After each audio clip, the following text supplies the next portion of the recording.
Hello everyone and welcome to the Animezilia, and today it's time to dive back into the stone world of science once more, with episode 8 of Dr. Stone, the anime series, entitled Stone Path.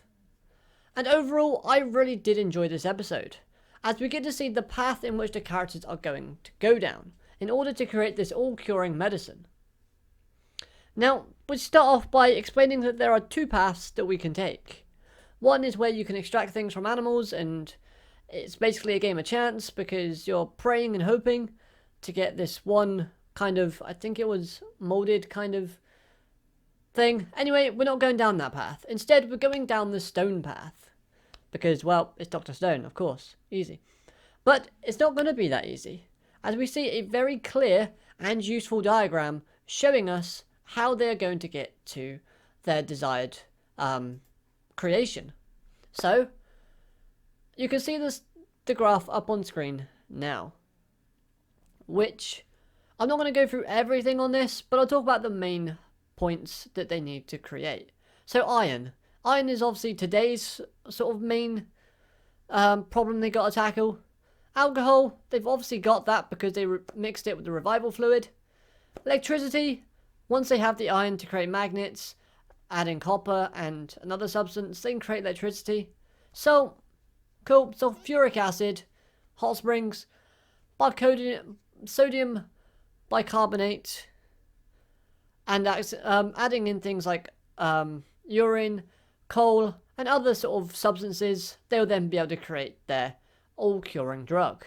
So this chart, although I haven't explained it brilliantly, does make sense, and it is nice to follow. So, I really did like this scene as a whole, as it shows the character's dedication in wanting to help Ruri. We see Chrome's dedication because obviously Chrome loves Yuri.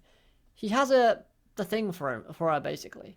And Kohaku is her sister, so of course she wants to help.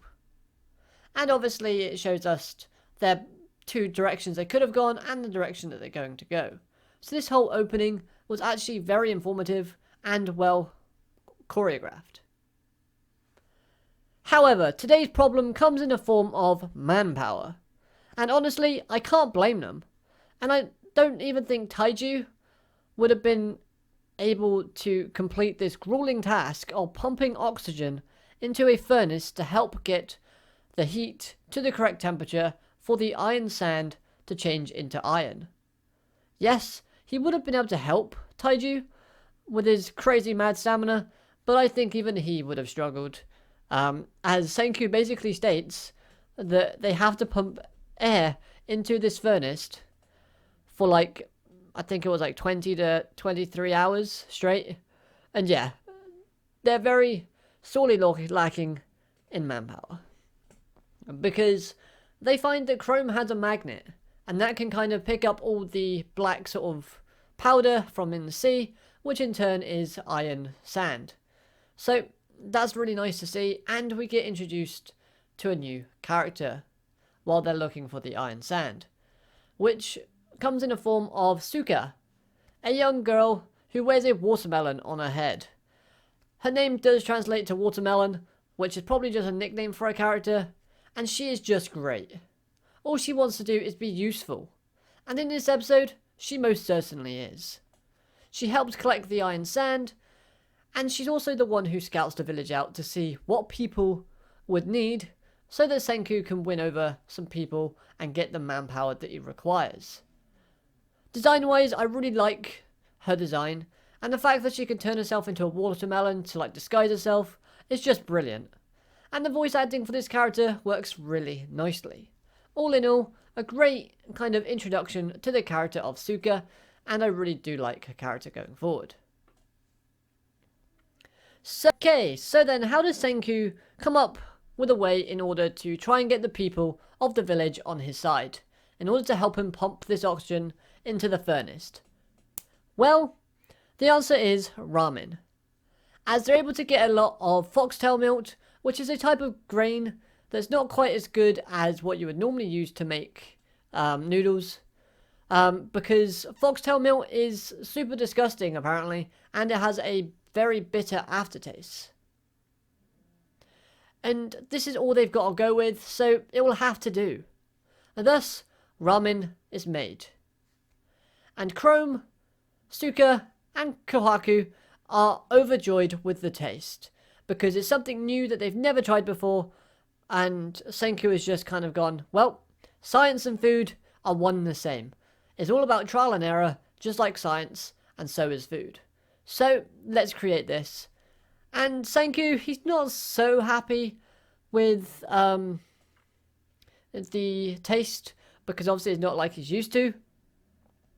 But this episode does end with the team standing outside the village with a cart/stall to sell ramen to the villagers. All in all, this was a really good episode. And I really did like seeing how they went about to make the ramen. They showed the steps very nicely, and if they do this with other tools and projects throughout the Dr. Stone anime series, then I'll be very happy. As it's not just a, oh, I need this. Poof, I've got it. Like, we see the amount of effort involved in making it, and this makes it more realistic to us as a viewer when they actually have it. If we see them kind of go, oh, we need ramen, so we gotta use this, and then we see them lying on the floor, huffing and puffing, like, why did we start this? And we don't see, like, the in-between, we're not gonna know what's going on. And I really did like the realistic sort of vibe and feel that this episode gave when they were making it. I thought it was pretty cool, and it did have some good comedy. The comedy in the episode throughout, though, was great. And Senku's evil faces were also good, and I love the fact that it's almost a running joke with the fact that he's more of a villain with his evilness, as it's like referring to him as being an evil scientist. Because to everybody else in the outside village, he actually is, because they call him a sorcerer, and they don't know what science is very much. So everything that he does, they're kind of like, whoa, what's he doing? And I really do like that. Plus, Senku's always looked kind of scary in terms of his facial expressions, and I love that Kohaku always calls him out on it. Kohaku helps with the comedy as well to make the episode funny with their reactions, especially to when Chrome keeps calling her a gorilla, or just anything in general. I really did like it. Chrome and Kohaku seem to have a nice sort of chemistry in terms of banter going on, and that did help make the comedy all that more enjoyable. The animation was really nice and clean throughout this episode, and I loved the sound effects throughout, especially the sound effects of Suka bouncing. I found that to be a very, maybe not realistic, but a very nice touch to the episode nevertheless. So, if you haven't watched this episode, I would highly recommend to go and watch it. However, if you're watching it on an empty stomach, you might want to eat before doing so, because the ramen, although it probably doesn't taste all that good, it definitely does look good. Not Food Wars style good, but I had that sort of similar vibe of them making food and making it look nice. So, that's going to do it for this review. I hope you've enjoyed. If you have, make sure to smash that like button. Hey, subscribe if you're new, so you never miss a video from me. And until next time, I hope you'll have an amazing day. And, well, I'll catch you in the next one. Bye-bye for now.